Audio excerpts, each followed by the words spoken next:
Hello, Fur Falcons. This is Mrs. Jarrett, and I am going to read to you Henry and Bee today. It was written and illustrated by Jessica Bagley, and it was published by Neil Porter Books through Holiday House in New York.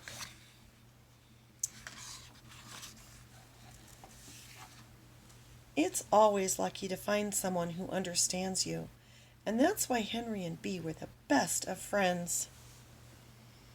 Do any of you have a friend that understands you? I know I do. It's one of the best things in the whole world. Look at all the different things they do together. They always had fun together. It's as if they could tell what the other was thinking without saying a word.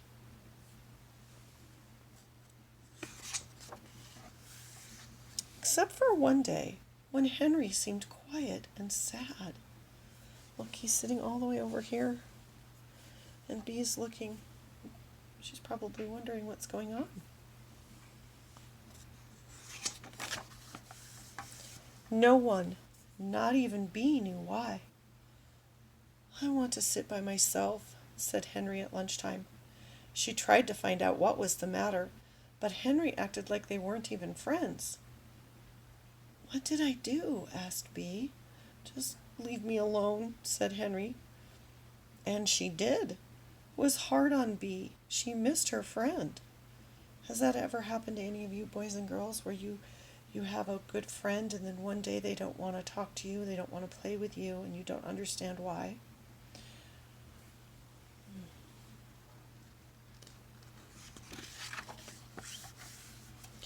Then Mrs. Birchfield made an announcement.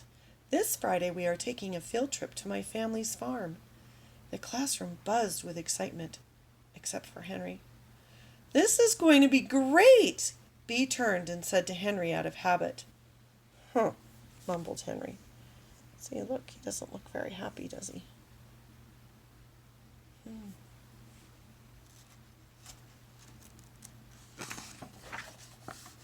The morning of the field trip was cold and gray. The class gathered outside to get onto the bus. Neither Henry nor Bee had been to a farm, and Bee thought maybe the field trip might make him feel happier. So here's Henry. He doesn't look very excited. And here's Bee. I think she's pretty worried about him. Because even though he's not talking to her, and even though he's asking to be left alone, Bee is still his friend, and she still cares. And so she's very worried about him.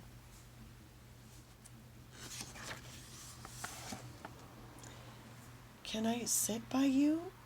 Bee gently asked Henry. "I don't care," he huffed, and he looked the other way.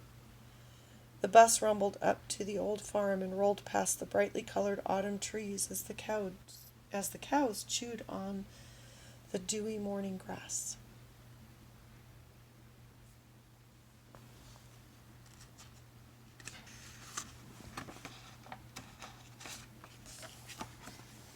The class was given a tour of how the farm was run, but Henry was still having a tough time and went off on his own again. So it looks like he's going to go into the barn. But Bee, she knows exactly where Henry is, and she's keeping a good eye on him.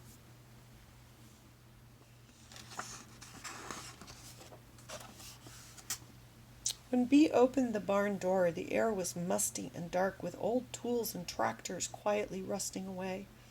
Her warm breath cut through the darkness. I don't see Henry anywhere, do you, boys and girls? I don't see him anywhere. I wonder if Bee can find him. Let's find out. She spied Henry in the hayloft and climbed up a little reluctantly. "I found this," said Henry without looking at Bee. It was an old cat collar. The leather strap was tattered and broken, and the dirt from age made the tag hard to read. Henry started to cry.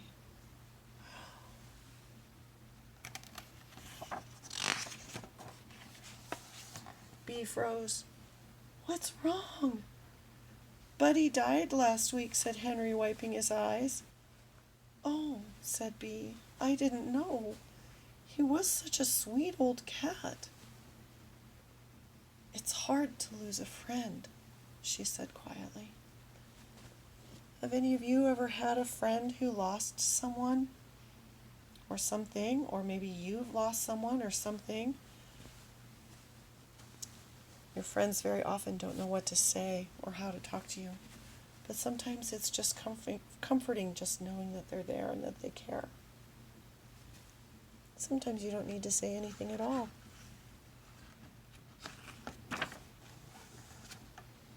Bee gently put the collar back into Henry's hand. Just then a loud rumble in the distance cut through the air. The barn door creaked open loudly. "Bee? Henry?" called Mrs. Birchfield. "We're up here," Bee responded quickly. Henry rushed to wipe his face. "Everyone needs to come inside. A storm is coming." Oh, and I don't know if you caught that little cattail, but my cat is actually sitting right here next to me, purring away.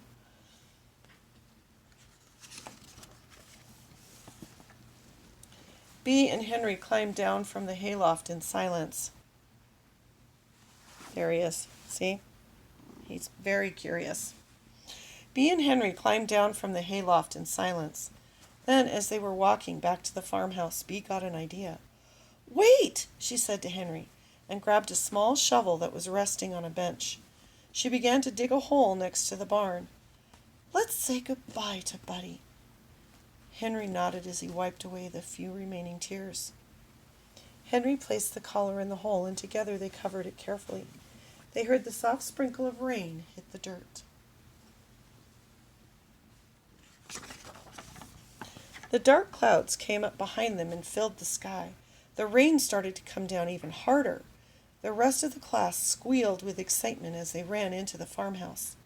Henry and Bee were the last to make it there, but Henry stopped at the steps. Bee understood. "I won't say anything," she said quietly. As the class got out of their muddy boots and ate some freshly baked cookies, they all chattered about the things they had seen. Henry looked out the window. "Maybe we'll see some lightning," he mumbled to Bee through a mouthful of cookie. "Yeah," said Bee, chomping down on one of her own. Look, there they are together looking out the window.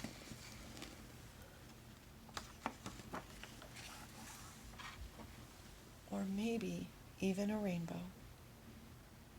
And look, they're sharing their cookie. Well, that's it for our story, Henry and Bee. Very nice story about friendship and about sometimes when friends seem distant, maybe there's a good reason why. Boys and girls, until the next time.